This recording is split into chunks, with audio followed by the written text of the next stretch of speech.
The Las Vegas Aces faced a critical test without their star player Aya Wilson, and unfortunately, it didn't go as planned. In a stunning turn of events, the Aces fell to the Indiana Fever, with a final score of 84-68 at T-Mobile Arena. This loss marks their first non-Commissioners' Cup defeat during the stretch without Wilson, and it's one that has fans questioning the team's depth and resilience. Before we dive deeper, where are you watching from? Leave your thoughts in the comments below. Do you think the Aces can bounce back from this setback?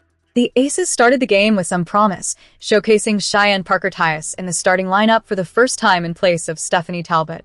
Parker-Tyus made an immediate impact, scoring 5 points in the first quarter.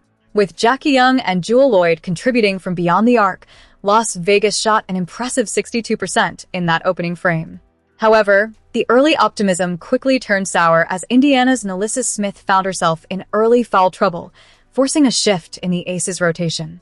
Despite leading 24-23 after the first quarter, the Aces' inability to secure rebounds became a glaring issue as the game progressed. Indiana capitalized on this weakness, ending the first half with a rebounding advantage of 21-16. Kelsey Mitchell emerged as a significant threat, scoring 12 points in the first half alone, while the Aces struggled to maintain their rhythm. While Brianna Turner and Chelsea Gray tried to keep the Aces competitive, the Fever's size and tenacity on the boards created extra possessions that Las Vegas simply couldn't afford to give up. Loyd's late surge in the second quarter, where she scored 7 points in the last few minutes, kept the Aces within striking distance, but the momentum swung dramatically in the third quarter.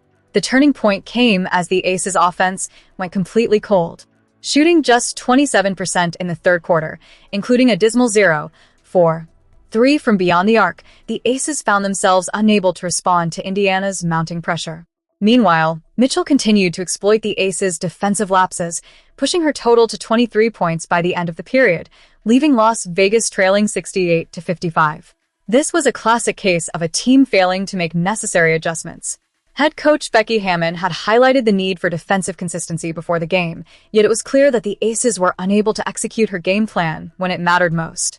Indiana's relentless rebounding and second-chance opportunities were the clear difference-makers, as they grabbed an astounding 13 offensive boards compared to the Aces' mere 5. As the fourth quarter unfolded, the Aces' hopes for a comeback dwindled rapidly.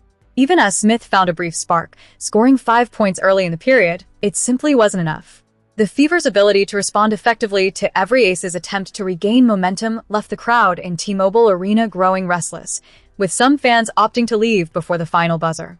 With Wilson sidelined for her third consecutive game due to an ankle injury, the Aces were expected to rally around each other and find a way to compensate for her absence. Instead, they seemed to lack not only offensive rhythm, but also defensive tenacity. Young led the team with 15 points, but with Gray shooting just 2 for 11 and Loyd only managing 12 points, the Aces never found the collective effort needed to overcome the Fever. Now, as they prepare for their upcoming matchup against the Portland Fire, the Aces must address these glaring issues. They will need to find a way to rebound from this defeat and re-establish their dominance on the court. The pressure is on for the Aces to respond, especially as they return home against Phoenix shortly after. So, Aces fans, what do you think? How can the team turn this around? Will Wilson's eventual return be the spark they need? Leave your thoughts in the comments, subscribe for more updates, and let's hope for a strong performance as the Aces look to rebound this Thursday.